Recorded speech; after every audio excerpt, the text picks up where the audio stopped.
To the new video. आज आपने अक्सर खबरों में सुना होगा America America America, super power तो अमेरिका, कोई अलायंस तो अमेरिका, यूएन तो अमेरिका, वीटो पावर तो अमेरिका, न्यूक्लियर बम तो अमेरिका, जीडीपी तो America, trade, tariff, technology, even तक की यहां तक कि सुई का धागा भी तो भी अमेरिका। आज हम इस वीडियो में डिस्कस करेंगे कि why America is this one of the superpowers in the world, यानी कि कैसे अमेरिका एक महाशक्ति बना, क्या है इसका इतिहास, कहां से शुरू हुआ और कौन सी है वो 2-3 चीजें जिसकी वजह से अमेरिका आज सुपर पावर बन पाया और जो चाहे वो कर सकता है। और मैं आपको ऑनेस्टली अपने ऊपर अपने जितने साल की मैंने आज तक थोड़ी बहुत जियो पॉलिटिक्स पढ़ी है या फिर जितना भी आधा स्टडी करा है, उसके यहाँ पे मैं ये बता सकता हूँ आपको, अगर पूरी दुनिया एक साइड हो जाए, यानी कि 193 कंट्रीज है इस पूरी दुनिया में, बस उसमें से आप थोड़ा सा, चलो कोई नहीं, चाइना को भी ले लो, सबको मिला भी दोगे ना, चाइना, रशिया इंक्लूडिंग इंडिया, सबको भी, तब भी अमेरिका अकेला भाई आराम से टक्कर दे देगा, आराम से। अगर हरा नहीं पाएगा तो टक्कर तो डेफिनेटली दे देगा, इतनी ताकत है उसके पास अभी के शहर में बात करें। तो सबसे पहले शुरू करते हैं कैसे। सबसे पहले आता है अमेरिका 4 जून 1783 को आजाद हुआ।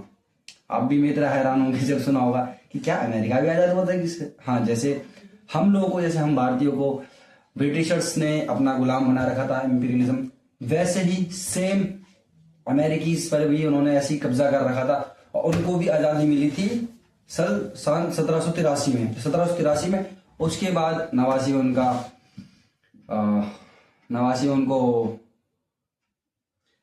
में उनको कॉन्स्टिट्यूशन बना और वो ऐसे आगे बढ़े। अगर उससे भी थोड़ा पहले जाए तो आप देखेंगे कोलंबस जो था ना, कोलंबस वो आया था भारत की खोज करने के लिए निकला था, पर वो गलती से पहुंच गया अमेरिका। और अमेरिका जाके वो क्या देखता है यार, वहां पर तो ऐसे ही जैसे जनजातीय लोग होते वैसे घूम रहे थे, तो वो सोचता है यार ये तो अमेरिकन नहीं है, तो उनका नाम, ये तो इंडियंस नहीं है, तो उन्होंने उसका नाम रेड इंडियंस रख दिया।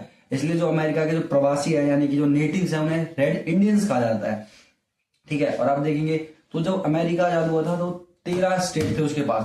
13 स्टेट, यानी कि जितना आप देखते हैं ना ईस्ट कोस्ट पे, न्यूयॉर्क वगैरह, न्यूयॉर्क, बॉस्टन, फ्लोरिडा वगैरह, ये सारा उस समय 13 स्टेट ना, उस समय ये थे मेन अमेरिका। फिर धीरे धीरे अमेरिका ने कई वॉर्स लड़ी, कुछ एक्सपेंशन करा, कुछ खरीदा, कर करके आज ये 50 देशों का एक संयुक्त राज्य अमेरिका, यानी कि यूनाइटेड स्टेट्स ऑफ अमेरिका बन के निकला है।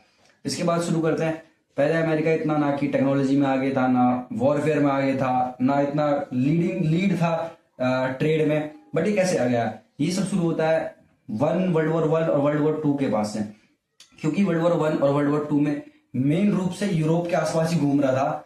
बेशक सारी दुनिया इन्वॉल्व थी, बट जो वर्ल्ड वॉर 1 और 2 था, अराउंडली इन्हीं के आसपास घूमा था। उसका फायदा उठाया अमेरिका ने। क्या करा, दबा के वेपन्स बेचे, और वेपन्स इतने बेचे कि भाई फायदा तो हुआ ही, थोड़ा अमीर तो हुआ ही, और वो जो वर्ल्ड सुपर पावर बनने की रेस था ना, उसमें और आगे निकल गया। और वर्ल्ड वॉर ने सिर्फ अमेरिका को मालामाल नहीं करा, और दूसरी ओर यूरोपियंस, जो कि उस समय लीडिंग पावर थी पूरी दुनिया में, उनको कमजोर भी करा। ये एक बहुत बड़ा और रीजन है अमेरिका के सामने आने का। फिर जब ऊपर से जब उसने हिरोशिमा और नागासाकी पर न्यूक्लियर बम गिराया, तो न्यूक्लियर बम के साथ ही उसके पास एक और पावर आ गई थी, न्यूक्लियर पावर, जिससे कि उसको हराना थोड़ा और भी मुश्किल हो गया था। पर आप देखेंगे कि 1945 में जब वर्ल्ड वॉर 2 खत्म हुआ था, खत्म होने से पहले रशिया और अमेरिका दोनों साथ साथ थे, बट जैसे ही खत्म हुआ उसके बाद देखेंगे आप तो क्या होता है, दोनों के बीच एक आइडियोलॉजिकल का वो था, क्या कहते हैं उसे, गैप, आइडियोलॉजिकल गैप कह सकते हैं आप उसको। एक जो अमेरिका था वो कैपिटलिस्ट विचारधारा के पक्ष में था, और जो यूएसएसआर था वो कम्युनिस्ट के था। कैपिटलिस्ट कम्युनिस्ट का मतलब, कैपिटलिस्ट मतलब वो जो टैलेंट को, पैसे को, व्यापार को जो बढ़ावा देते हैं, और कम्युनिस्ट वो जो कि समानता को, कोई व्यापार मतलब किसी एक की मोनोपोली ना हो, इन सबको बढ़ावा देते हैं। यानी कि ये जो होता है, जो लोगों के हित में सोचते हैं, उसको कम्युनिस्ट कह सकते हैं आप एक तरीके से। फिर ये आगे बढ़ी वॉर, और इसके बाद जैसे 1945 का वर्ल्ड वॉर 2 खत्म हुआ, वैसे शुरू हुआ कोल्ड वॉर। कोल्ड वॉर किसके बीच, यूएसएसआर और अमेरिका के बीच। ये चला 1951 तक, जब तक कि यूएसएसआर 15 देशों में टूटकर एक जिसमें से 15 देश में टूट गया, और उसमें उसमें से भी एक लीडिंग देश निकला रशिया, जिसका नाम आप बहुत सुनते होंगे आज के खबर में। तो और जैसे ही 1951 में रशिया यूएसएसआर टूट के 15 देशों में टूटा, तो वो टाइम था अमेरिका के पीक का, क्योंकि उस समय अमेरिका इतना पीक पे था कि उसको शायद ही वो टक्कर देने वाला था। आज तो आप फिर भी कह सकते हैं कि चाइना है, थोड़ा बहुत रशिया भी है, बट उस समय 1951 के आसपास पीक था भाई। अब डिस्कस करते हैं कि उसकी पीक का कारण क्या था। उसकी पीक का कारण था, अगर आप मोटा मोटा, वैसे तो बहुत सारी चीजें आप कहेंगे, टेक्नोलॉजी, टैलेंट, लीडरशिप, डेमोक्रेसी, बहुत सारी चीजें, बट आप मोटा मोटा देखेंगे ना तो 2-3 ही चीजें थी। पहला था वेपन्स, दूसरा था डॉलर, और तीसरा था कह सकते हैं पेट्रोल पे उसका कब्जा, कह सकते हैं एक तरीके से। सबसे पहले शुरू करते हैं वेपन्स के साथ। तो भाई शुरुआती अमेरिका की माला माल होने के साथ हुई थी वर्ल्ड वॉर 1 और वर्ल्ड वॉर 2 में वेपन्स बेच के, तो वो तो उसका लीडिंग था ही। और वो तब से अब तक, यानी कि लगा ले 100 साल से वो इसी पे है कि वेपन्स बेच बेच के भी अपनी अपनी जीडीपी चलाता है आज तक वो। ठीक है, इसके बाद आते हैं हम लोग डॉलर्स पे। सबसे पहले जब व्यापार हुआ करता था तो वो हुआ करता था गोल्ड में, क्योंकि गोल्ड को आप ऐसा नहीं कह सकते वो किसी एक देश की करेंसी है। वो पहली बात तो करेंसी भी नहीं है, उसको एज अ रिजर्व में रखा जाता है कि आप उसको करेंसी के बदले एक्सचेंज कर सकते हैं। ठीक है, तो ये हुआ कि अमेरिका ने सबसे पहले गोल्ड को एक्सचेंज करा यूएस डॉलर के साथ, और यूएस डॉलर को बनाया एक सिंगल कंट्री या 2 कंट्री की नहीं, पूरी वर्ल्ड की उसने करेंसी बना दी यूएस डॉलर, कि कहीं पर कुछ भी होगा, कैसा भी व्यापार होगा यूएस डॉलर में ही होगा। तो इसकी वजह से एक डॉलर उसका बहुत बड़ा कह सकता है ठप्पा था दुनिया पे, कि ये दुनिया मेरी है, जैसे मैं चलाऊंगा वैसे चलेगी। ठीक है, डॉलर से अगर आप देखेंगे तो स्विफ्ट नेटवर्क सामने आता है। कहेंगे स्विफ्ट नेटवर्क क्या था? स्विफ्ट नेटवर्क मतलब कि जैसे हम एक बैंक से दूसरे बैंक में ट्रांजेक्शन करते हैं तो उसकी डिटेल्स बैंक आपस में शेयर करते हैं, यही इंटरनेशनल लेवल पे होता है। जैसे मान लो आपको इंडिया से टर्की या फिर मान लो ब्रिटेन भेजना है आपको पैसा तो है नहीं कि दोनों आपस में चला जाएगा। तो वो जिस नेटवर्क का इस्तेमाल करते हैं ना उसे स्विफ्ट नेटवर्क करते हैं, और जितना भी ट्रेड होता है सब स्विफ्ट नेटवर्क के थ्रू ही होता है। इसलिए अमेरिका डॉलर से स्विफ्ट नेटवर्क, और स्विफ्ट नेटवर्क से हम कहेंगे पेट्रोल पे।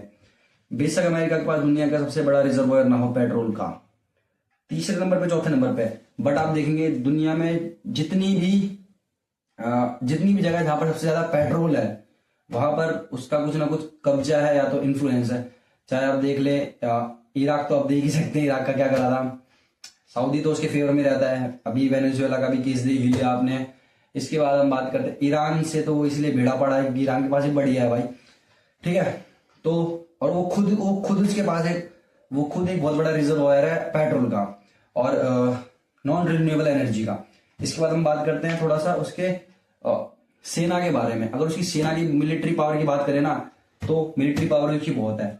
उसकी आप चाहे लैंड फोर्सेस ले ले या फिर नेवी ले ले या एयरफोर्स ले ले, तीनों में उसका कोई टक्कर नहीं है। उसके दुनिया भर में कम से कम 750 नेवल बेसिस या फिर किसी ना किसी तरह के बेसिस है दुनिया के हर कोने में। जहां जाएंगे आपको छोटा सा अमेरिका मिल जाएगा नेवल बेस के या फिर एयरफोर्स बेस के नाम पे। तो आप कह सकते, और उसको उसने कमांडो में बांट रखा है कि ये यूएस का यूरोपियन कमांड है, ये एशियन कमांड है, अफ्रीकन कमांड है, ये वेस्टर्न कमांड है, ऐसे करके उसने बांट रखा है। तो ये 3-4 चीजें हैं, डॉलर, वेपन्स, और एक बात और, इसकी वजह से ना इन सारी चीजों की वजह से क्योंकि पैसा है अमेरिका के पास, और जहां पैसा है उसने टैलेंट भी अपने साथ ले लिया, और टैलेंट की वजह से क्या हुआ, वो एक टेक्निकल हब बन के बाहर निकला है।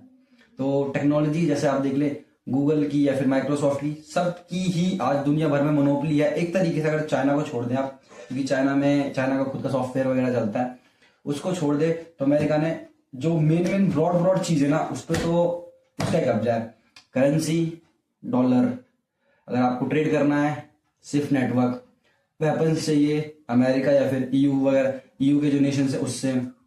ठीक है, कमांड सारी जो फोर्सेस की कमांड है यूएस के पास है, टेक्नोलॉजी यूएस के पास है। तो इसके लिए कोई भी जो देश है दुनिया का वो अमेरिका को सीधा आंख दिखाने से थोड़ा सा तो कतराता है कि भाई अगर इससे पंगा लिया तो ये कहीं हमारा इराक, सीरिया या फिर अभी रिसेंटली वेनेजुएला जैसा हाल ना कर दे।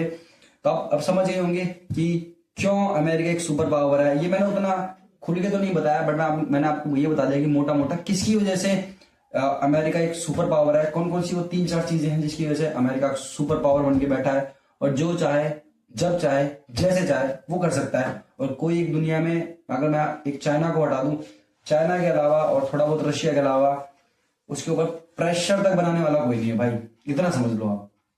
समझा आपने कि अमेरिका कैसे क्यों पावरफुल कंट्री है, सुपर पावर है पूरे वर्ल्ड की। आप कह सकते हैं कि गुंडा कहते हैं ना जिसे, गुंडा यानी पूरे मोहल्ले से हफ्ता वसूली करने वाला, जो भी कह ले अभी कोई आम आदमी उसके खिलाफ बोल नहीं सकता, वो है अमेरिका। कोई इसको सीधी आंख भी नहीं दिखा सकता, टेढ़ी भी नहीं दिखा सकता, सीधी तो दूर की बात है। तो मिलते हैं अगले वीडियो में, बताना कैसी लगी वीडियो। होप करता हूँ अच्छी लगी होगी, और ट्राई करूंगा ऐसे थोड़ा सा और एंगेजिंग करूँ या फिर और अच्छे से वीडियो बनाऊँ, थोड़ी और एडिटिंग करूँ। तो मिलते हैं अगले वीडियो में।